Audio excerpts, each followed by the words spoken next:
Assalamualaikum warahmatullahi wabarakatuh. Alhamdulillah, segala puji bagi Allah. Salawat dan salam kepada Rasulullah Sallallahu Alaihi Wasallam. Bersyukur kita masih diberikan Allah kesehatan. Apa kabar anak-anak kami minum buaran, khususnya kelas 4? Tentunya sehat semua ya. Kita semua dalam keadaan sehat walafiat dan selalu dalam lindungan Allah Subhanahu wa ta'ala. Amin. Sehingga kita bisa beraktivitas melakukan pembelajaran daring kali ini. Materi daring kali ini yaitu mata pelajaran fikih. Kali ini kita membahas kelanjutan bab 2, yaitu belajar bertanggung jawab setelah balik. Sebelum kalian menyimak pembahasan materi ini, kalian jangan lupa siapkan buku catatan fikih dan alat tulis kalian.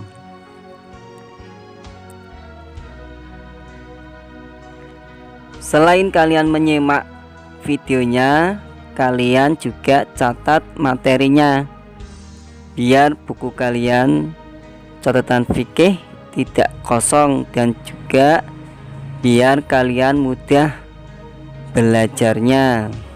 Sebelum kita beranjak ke materi, kita awali dulu dengan membaca basmalah. Bismillahirrahmanirrahim. Baik anak-anak, kita langsung saja ke materi berikutnya, yaitu yang ke B, haid. Sebagaimana telah kita ketahui bahwa salah satu tanda balik perempuan adalah haid. Jadi apa itu haid dan apa saja hal-hal yang berhubungan dengan haid? Yang pertama, pengertian haid. Apa yang dimaksud dengan haid? Secara bahasa artinya aliran atau suatu yang mengalir. Sedangkan secara istilah, haid adalah darah yang keluar dari rahim seorang wanita pada waktu-waktu tertentu yang bukan karena disebabkan oleh suatu penyakit atau karena melahirkan.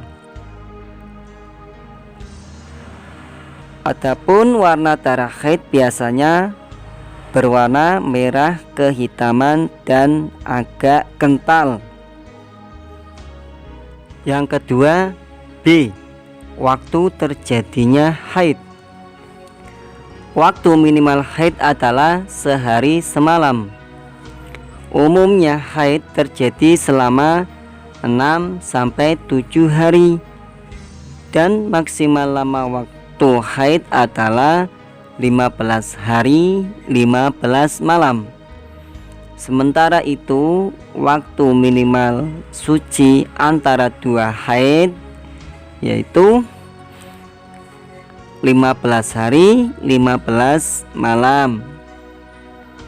Selain itu, usia wanita yang haid minimal usia 9 tahun sampai ia menopause atau sekitar usia 50 tahun.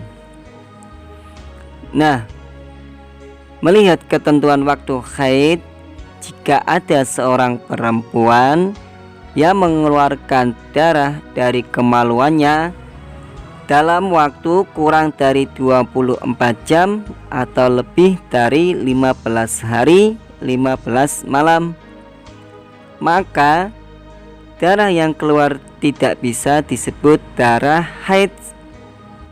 Begitu juga jika ada seorang perempuan yang suci dari haid sebelum mencapai 15 hari namun sudah mengeluarkan darah kembali, maka darah tersebut juga tidak bisa disebut darah haid. Lalu jika darah tersebut tidak bisa disebut sebagai darah haid, maka disebut darah apa? Darah yang keluarnya kurang dari masa minimal haid atau lebih dari masa maksimal haid disebut sebagai darah istihadhah. Darah istihadhah adalah darah yang keluar dari kemaluan wanita di luar kebiasaan haidnya atau di luar waktu haid, serta bukan disebabkan karena melahirkan. Nah, jadi dapat kita simpulkan bahwa darah istihadhah terjadi dalam kondisi yaitu 1. Darah keluar dalam waktu kurang dari 24 jam. 2. Darah keluar dalam waktu lebih dari 15 hari 15 malam. 3. Darah keluar sebelum 15 hari dari masa suci haid sebelumnya. Sebagai seorang wanita, penting untuk mencatat siklus haid tiap bulannya agar bisa mengidentifikasi apakah saat itu mengalami haid atau istihadhah. Jadi bagi seorang perempuan wajib mencatat siklus haid tiap bulannya ya anak-anak. Ketiga, yang ke-C, hal-hal yang dilarang bagi perempuan yang sedang haid. Seorang wanita yang sedang haid dikatakan berhadas besar. Oleh karena itu, wanita yang sedang haid dilarang untuk mengerjakan beberapa ibadah. Adapun yang dilarang bagi perempuan yang sedang haid antara lain 1. Sholat. 2. Puasa.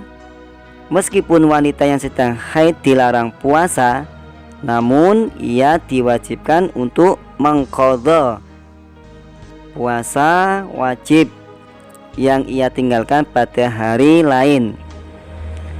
3. Tawaf atau mengelilingi Ka'bah. Meskipun dilarang melaksanakan tawaf, namun wanita yang sedang haid diperbolehkan melaksanakan rangkaian haji yang lainnya seperti wukuf, sa'i, melempar jumroh, dan lain-lain. 4. Menyentuh mushaf dan membaca Al-Quran. 5. Iktikaf atau berdiam diri di masjid. Perlu diketahui, hal-hal yang dilarang bagi orang yang sedang haid tidak dilarang bagi orang yang sedang istihadhah. Artinya, seorang yang sedang istihadhah tetap memiliki kewajiban untuk sholat dan puasa, serta boleh melaksanakan ibadah lainnya seperti membaca Al-Quran, tawaf, dan lain-lain. Selanjutnya yang ke-C, mimpi basah atau ihtilam. A. Terjadinya mimpi basah. Mimpi basah terjadi ketika seorang laki-laki tidur kemudian saat bangun sudah mengeluarkan mani atau sperma. Mimpi basah ini merupakan tanda-tanda balik bagi laki-laki. Jadi, laki-laki yang sudah mengalami mimpi basah sudah mulai dibebani kewajiban agama jika ia berakal sehat dan telah sampai dakwah Islam padanya. Mimpi basah merupakan sebuah hadas besar. Orang yang masih mempunyai hadas besar disebabkan mimpi basah disebut sebagai junub. Yang B, hal-hal yang dilarang bagi seorang yang sedang junub. Hal-hal yang dilarang sebagai seorang yang sedang junub hampir sama dengan hal-hal yang dilarang bagi wanita yang sedang haid. Namun, berbeda dengan perempuan haid yang dilarang untuk berpuasa. Seorang yang sedang dalam kondisi junub tetap boleh melaksanakan ibadah puasa. Jadi, apabila ada seseorang tidur dalam kondisi junub dan bangun setelah subuh, maka puasanya tetap sah meskipun ia belum bersuci. Adapun hal-hal yang dilarang bagi orang yang sedang junub antara lain yaitu 1. Sholat, 2. Tawaf atau mengelilingi Ka'bah, 3. Menyentuh mushaf dan membaca Al-Quran, 4. Iktikaf, berdiam diri di masjid, atau bila sekedar melintas masih diperbolehkan.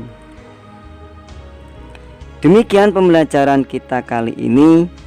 Alhamdulillah, materi sudah selesai. Bisa dipahami anak-anak ya materi bab 2 ini. Sebelum pembelajaran Pak Rifki tutup, Pak Rifki akan sedikit memberi tugas untuk kalian semua.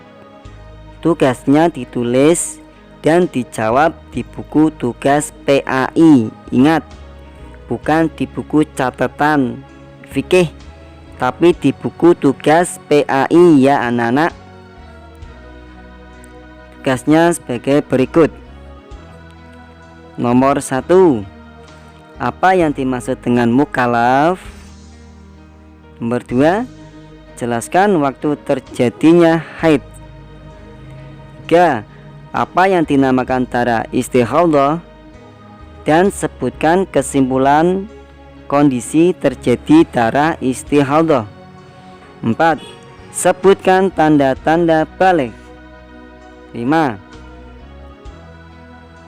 Bangun tidur sejak sebelum subuh, kemudian menyadari ketika mengalami mimpi basah, namun karena suhu udara yang sangat dingin sekali, lalu kemudian menunda mandinya sampai akhirnya waktu subuh terlewati. Bagaimana pendapatmu tentang sikap tersebut? Apa yang harus dilakukan setelah mandi? Baik anak-anak, Rifki cukup ya. Jangan lupa tugas tersebut dari nomor 1 sampai nomor 5 dikerjakan, ditulis dan dijawab di buku tugas PAI ya anak-anak. Kemudian tugasnya dikumpulkan ketika berangkat ke sekolah tatap muka. Baik anak-anak, Pak Rifki cukupkan ya. Sampai jumpa kembali di pembelajaran selanjutnya. Seperti biasa, tetap semangat belajar dan jangan lupa selalu jaga kesehatan dan kebersihan rohani dan jasmani. Wassalamualaikum warahmatullahi wabarakatuh.